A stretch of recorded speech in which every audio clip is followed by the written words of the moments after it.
আজ এসছি একটা প্রোগ্রামে বৌদ্ধ ধর্মাঙ্কুর সভাগৃহে। তো চলো দেখা যাক আজকের প্রোগ্রামটা।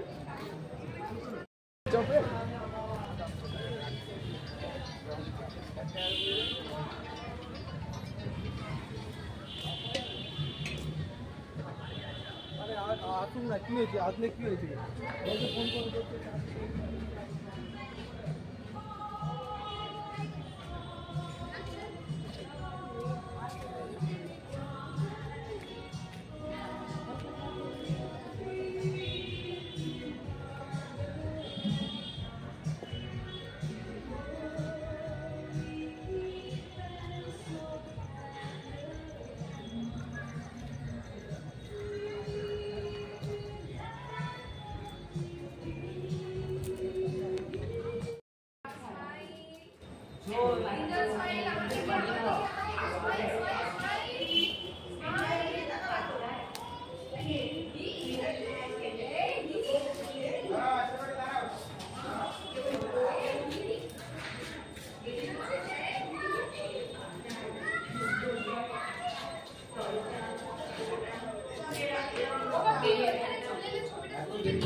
ফোন করে আমাকে অনেক আনন্দিত এবং গৌরবান্বিত করেছে প্রফেসর ডক্টর পার্থ সারথী চক্রবর্তী স্যার, এমসিকেভি। আমরা সবাই জানি এমসিকেভি একটি সুপ্রসিদ্ধ ইঞ্জিনিয়ারিং ইনস্টিটিউশন, তাদের সিইও এবং অফকোর্স প্রফেসর তো বটে।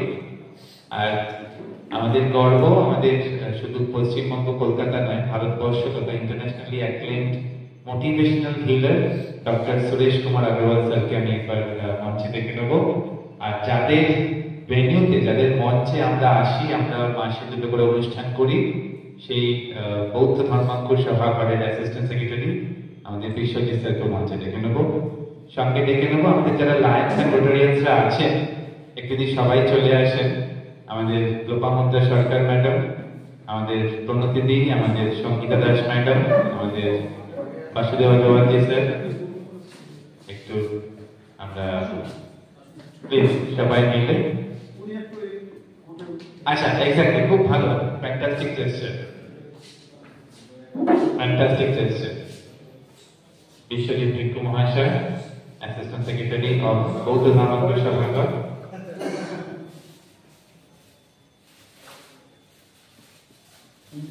একদম ফ্যান্টাস্টিক জেস্চার। ওম শান্তি, ওম শান্তি। দোকানে ও খরিদ্দার এখন তারাও যেন স্থির চিত্রটির মতো শিল্পীর পিছনে লগ্ন হয়ে আছে।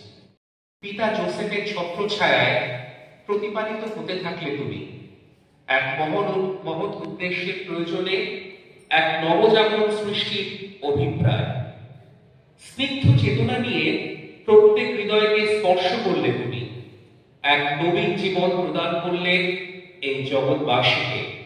শিখিয়েছিলে জীবনের দর্শন, বুঝিয়েছিলে তাদের অস্তিত্বের কারণ, মানব মনে আবির্ভাব সার্থক করেছিলে তুমি সেদিন।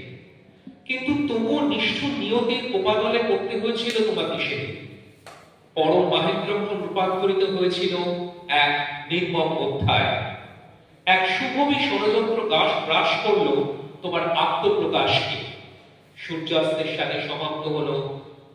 নমস্কার, শুভ সন্ধ্যা সবাইকে। তো আজকের একটা ছোট্ট অনুষ্ঠানে আসতে পেরে নিজেকে খুব ধন্য মনে করছি। আশিস স্যার আমাকে ইনভাইট করেছেন, তো অনেক অনেক ধন্যবাদ, মেনি মেনি থ্যাঙ্কস আশিস স্যারকে।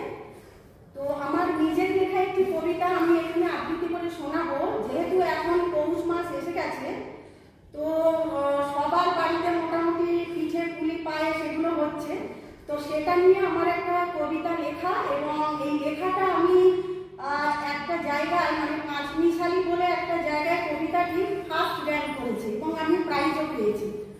তো কবিতাটির নাম হলো স্বাদের পৌষ মাস। তো আবৃত্তি করে শোনাচ্ছি আপনাদেরকে। পৌষ মাস এলো আর এলো পিঠে পুলির মাস।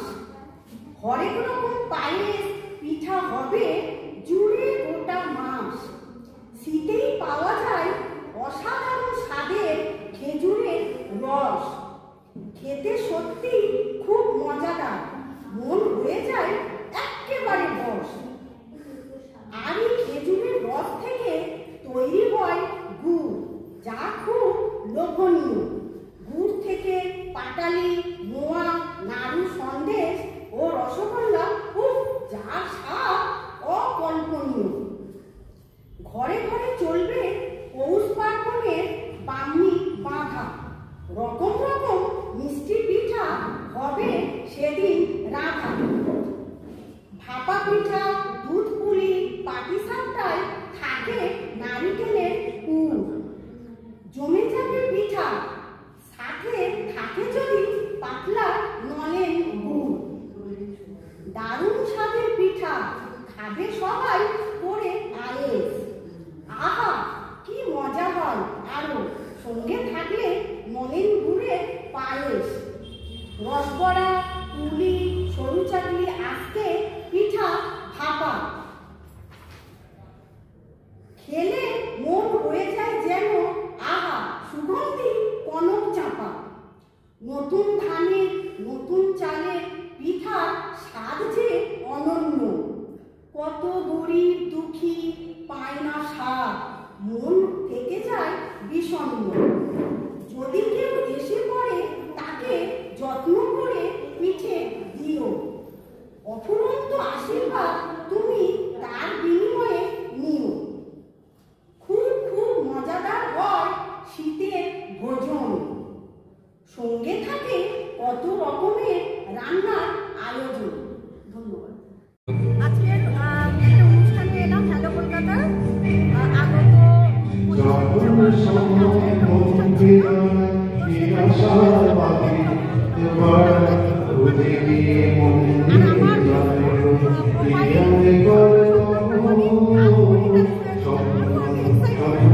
খুব ভালো।